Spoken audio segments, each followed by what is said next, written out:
എല്ലാവർക്കും സലു കിച്ചണിലേക്ക് സ്വാഗതം.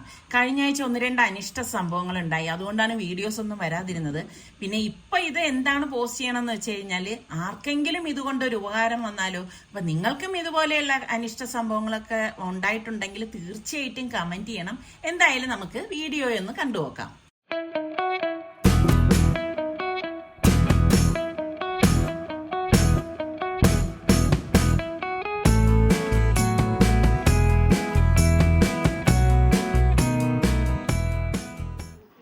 ഇത് ഹോസ്പിറ്റലിൽ വന്ന എൻഡോസ്കോപ്പി കഴിഞ്ഞ ശേഷം ഞാനെടുത്ത ക്ലിപ്പാണ്. ആർക്കെങ്കിലും ഒക്കെ ഉപകാരപ്പെട്ടാലോ. മോക്ക് ചോറ് കൊടുത്ത സമയത്ത് മീനും കൊടുത്തിട്ടുണ്ടായിരുന്നേ. അപ്പൊ മീനിൽ നിന്ന് ആ ചെറിയ മുള്ള അവളുടെ തൊണ്ടയിൽ കുടുങ്ങി. അപ്പോഴും മൂലം അവള് ഛർദിൽ തുടങ്ങി. അങ്ങനെ ഞങ്ങൾ ഉടൻ തന്നെ ഇവിടെ ഹോസ്പിറ്റലിൽ എത്തി.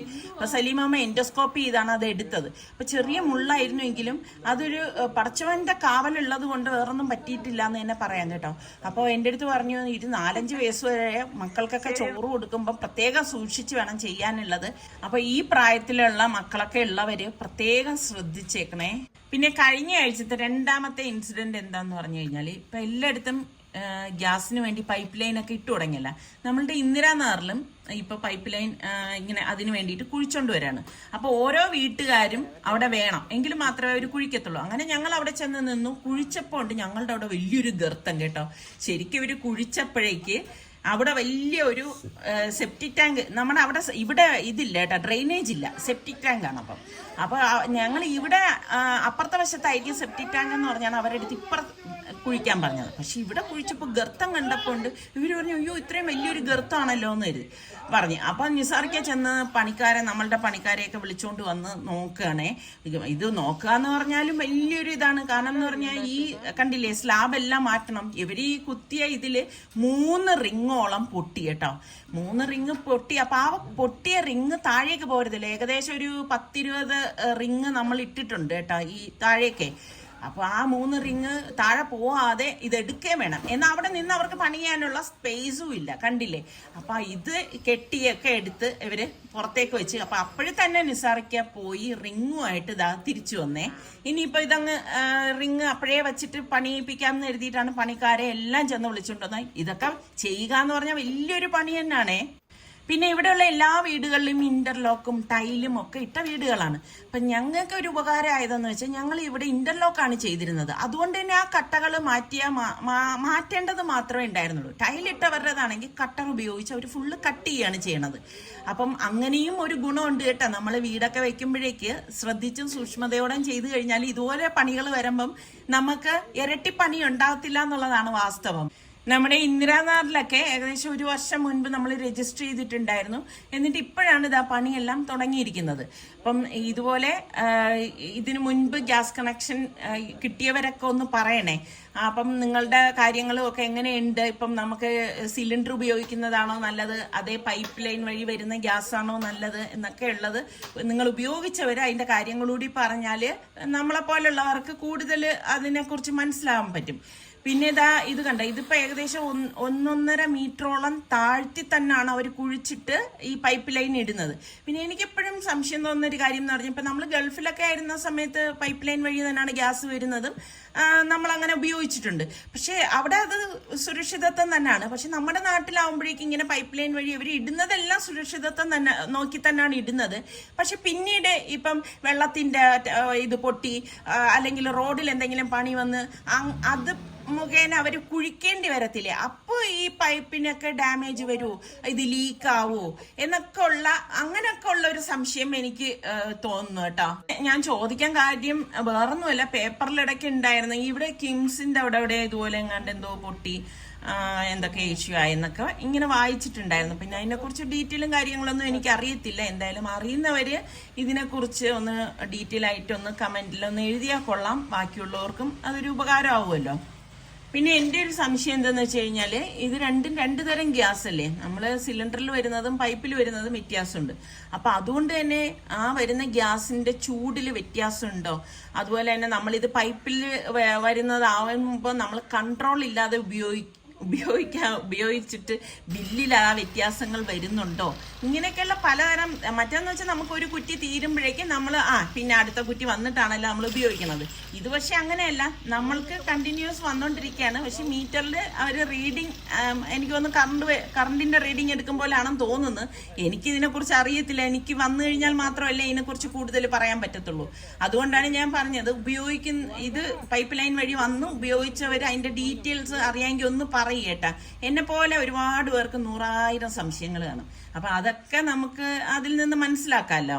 അപ്പൊ ഇവര് മെയിൻ ലൈന് നേരത്തെ ഇട്ടിട്ടുണ്ടായിരുന്നു. അപ്പൊ അതിലേക്ക് ഓരോ വീടുകളിൽ നിന്നുള്ള പൈപ്പ്, അതായത് ലൈന് കൊണ്ടുവന്ന് കണക്ട് ചെയ്യാണ് കേട്ടോ. ഇതൊക്കെ ഇവര് ഓരോ മെഷീൻസും അതും ഇതുമൊക്കെ വെച്ചിട്ട് നോക്കിയൊക്കെയാണ് ഓരോ കാര്യങ്ങൾ ചെയ്യണത്. ഇനി മീറ്റർ വയ്ക്കുകയേ ഉള്ളൂ. അത് ഇപ്പൊ വയ്ക്കത്തില്ല. എല്ലാ വീട്ടിലും ഇത് എല്ലാം കണക്ഷൻ ഇതുപോലെയൊക്കെ ചെയ്ത ശേഷം മാത്രമേ അവര് മീറ്റർ കൊണ്ടുവയ്ക്കത്തുള്ളൂ. മീറ്റർ വയ്ക്കുമ്പോൾ പ്രത്യേകം അവർ പറയുന്നുണ്ട്, അതായത് ഇലക്ട്രിക് ലൈൻ ഇപ്പൊ ഒരു സ്വിച്ചോ ബോർഡോ എന്തെങ്കിലും അവിടെ ഉണ്ടെങ്കിൽ അതുവഴി ഇവര് ഇത് കടത്തി വിടത്തില്ല. അതൊക്കെ സുരക്ഷയുടെ ഭാഗമായിട്ട് ചെയ്യുന്നതാണ്. അപ്പൊ ഇതെല്ലാം കഴിഞ്ഞു കഴിഞ്ഞപ്പോഴേക്കും നമ്മളുടെ അവിടെ വലിയൊരു പണി ബാക്കിയായി. പിന്നെ ഞാൻ പറഞ്ഞില്ലേ, ഇന്റർലോക്ക് ആയിരുന്നതുകൊണ്ട് ഞങ്ങൾക്ക് അത്ര ഒരു ഉപകാരമായി. ആ കട്ടകൾ മാത്രമേ മാറ്റിയിട്ടുള്ളൂ.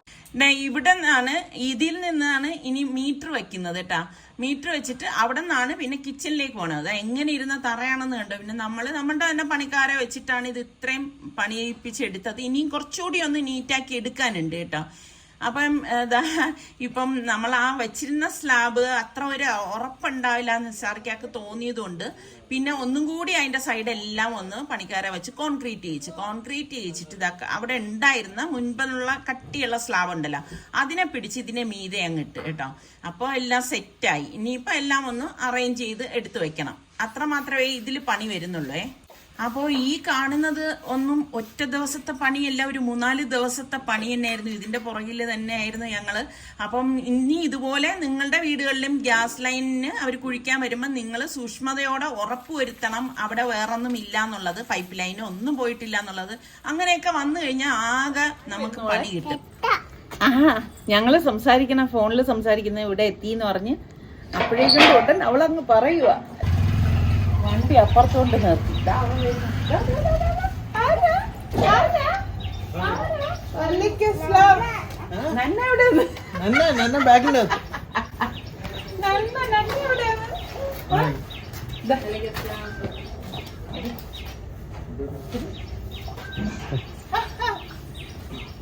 എപ്പോഴേ കാത്തിരിക്കുക അവള് അല്ലേ. എന്നാലും കണ്ടടാൻ ആദ്യം ചോദിച്ചത് നന്ന അല്ലേ. എന്നെ കൊണ്ടുവന്നില്ല. എവിടെയാണ് നോക്കണത്? എന്ത് ചെയ്യും? ദദ്ദയെ കണ്ടപ്പോ നന്ന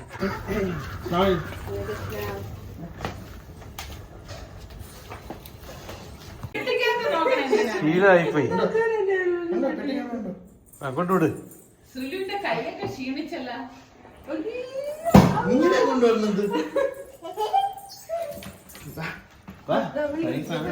ഇതാണ് നമ്മുടെ വീട്ടിലെ എപ്പോഴത്തെ പരിപാടി. വന്ന പെട്ടി ആദ്യം ഇല്ല സന.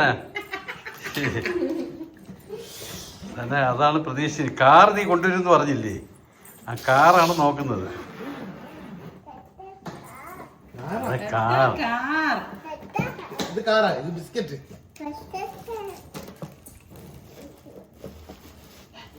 സലു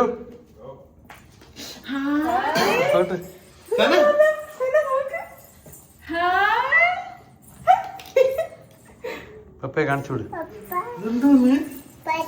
എനിക്കാണോ ഡ്രസ്? അടിപൊളിയുടെ അത്. ഓ എത്ര കാർ നോട്ട് തിരിച്ചിങ്ങനെ കാണി നോട്ട്. അടിപൊളി സെലക്ഷൻ. സൂപ്പർ.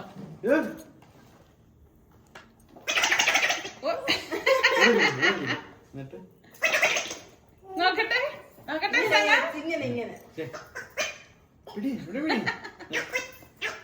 നോക്കട്ടെ. അത്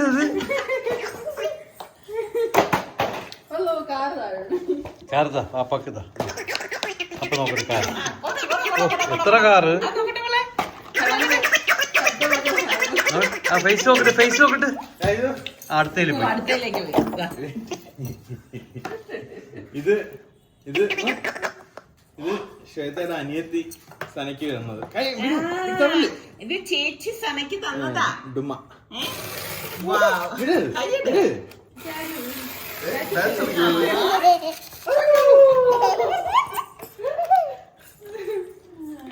അടിപൊളി. താങ്ക് യു പറഞ്ഞോ സനക്കുട്ടി. സനക്കുട്ടി അതിലായി പോയി ശ്രദ്ധ.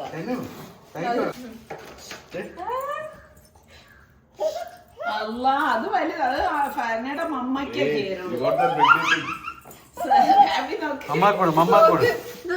ശരിക്കും തലയിൽ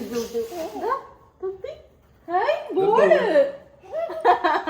കാറ്റില്ലാത്ത ബോള്.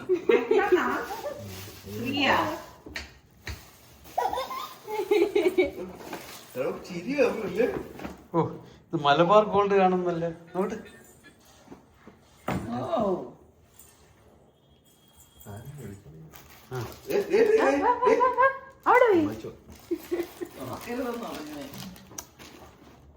അത്രയുള്ള എന്റെ ഇത് ഉമ്മാക്ക് ശ്വേത തന്നത് പൂക്കിന്ന്. ചായ കുടിക്കാൻ ചെറിയ ഗ്ലാസ് രണ്ടെണ്ണോ. Thank you Shweta. പിന്നെ വേറെ ഊർഗീന്നാ.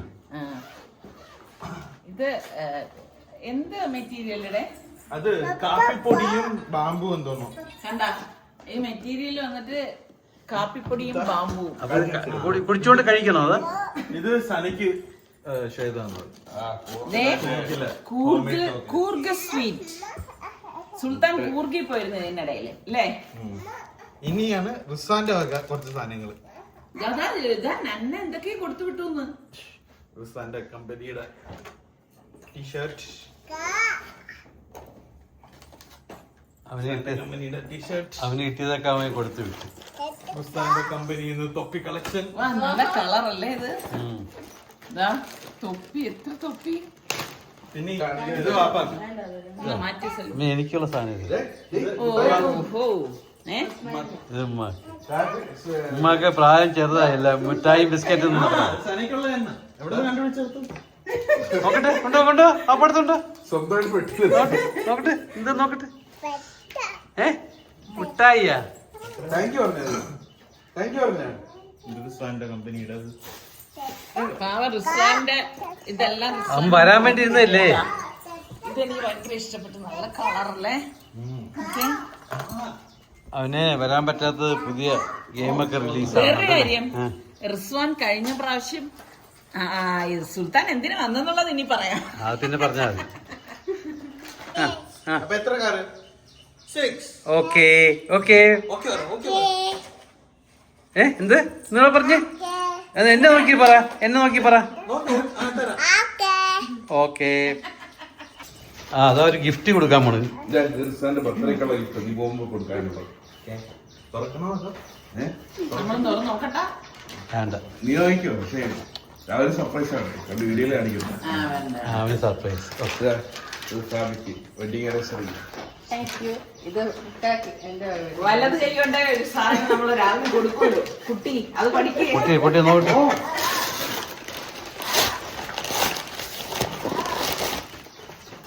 ഓ വാച്ചാ.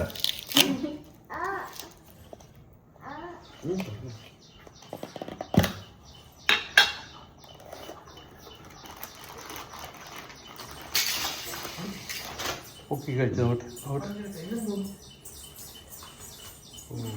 ഇന്ന് അവരുടെ വെഡിങ് ആനിവേഴ്സറിയാണ്. എനിക്ക് ഇതാണ് സിമ്പിൾ വെഡിങ് ആനിവേഴ്സറി.